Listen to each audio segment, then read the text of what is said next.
Hello, what is up mga ma'am, sir, ma'am? Ako po si Ralph Cifra, isang visual artist from Manila, Philippines. And today we are going to custom repaint the Roman Key Big Guy na 1/12 scale na action figure.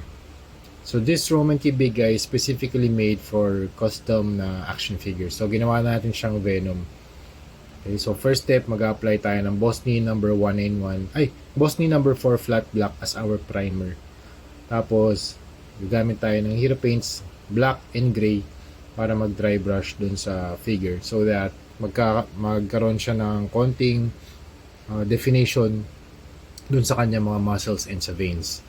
So konting highlights lang kasi gusto pa rin ni client dark dark yung base color ng ating Venom. So yan, medyo dark gray na siya and mas na-emphasize yung kanyang muscles and yung mga veins. And then we are going to use a finer brush and then lalagyan na natin siya ng logo sa gitna ng kanyang chest. So let's start with the head and yung body ng spider. And then susunod naman yung mga arms or yung legs pala.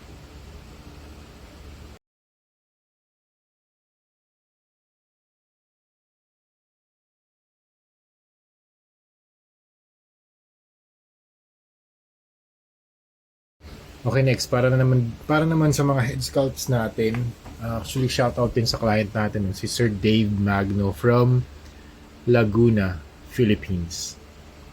Yan. Nag-print siya sa tropa niya. Actually, tropa niya yung nag-print nito. Taga Bulacan naman. Shoutout to you, sir. Tapos, 3D printed tong mga Venom head sculpts niya. Around 4 extra head sculpts yung pina 3D print niya. Okay? Tapos naglagay ako dito ng basic skin tone at saka red wash para magkaroon ng konting red tint yung flesh na skin natin. Kasi usually yung skin naman combination na yan ng iba't ibang kulay eh. Hindi naman siya parang basic skin tone lang eh. So meron tayong mga reddish areas, usually yan sa mga eye sockets, sa mga joints. Yan. Tapos sabi ko kay client, di ako nagpe-paint ng eyeball kasi sobrang liit na nun. Kapag white lang yung mata ni Venom dito sa project natin, kukunin ko. Ayun, sabi naman niya G naman siya dun sa white lang yung eyes. So, yun, tinanggap ko yung client work. Okay, para naman dito sa tongue, naglagay ako ng base coat ng first layer ng lighter shade ng pink. Para lang paglapat natin ng red, mas vibrant yung red.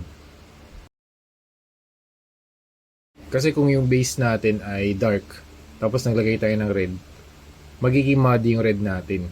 So kailangan recommended na kung gusto nyo vibrant yung colors, latagan nyo muna ng white na base.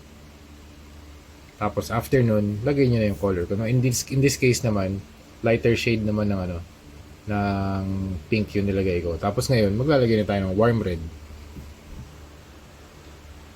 Ayan, mas vibrant na yung warm red ngayon.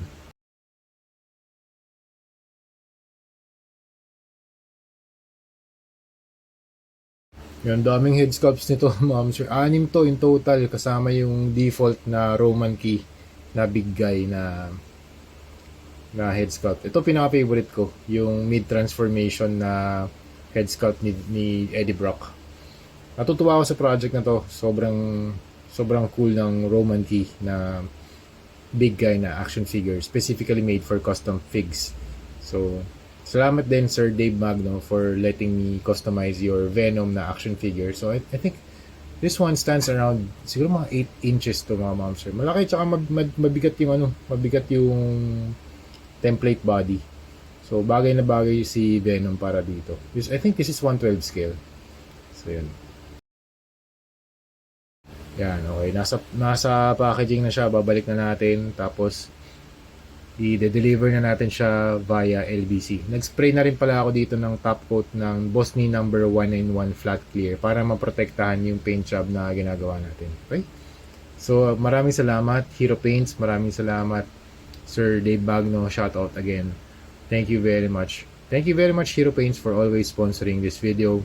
yung mga custom repaints natin. If you want to know more about Hero Paints, punta lang kayo sa Shopee or Lazada, type in Hero Paints sa search bar. Thank you for watching. See you in the next video. Bye-bye!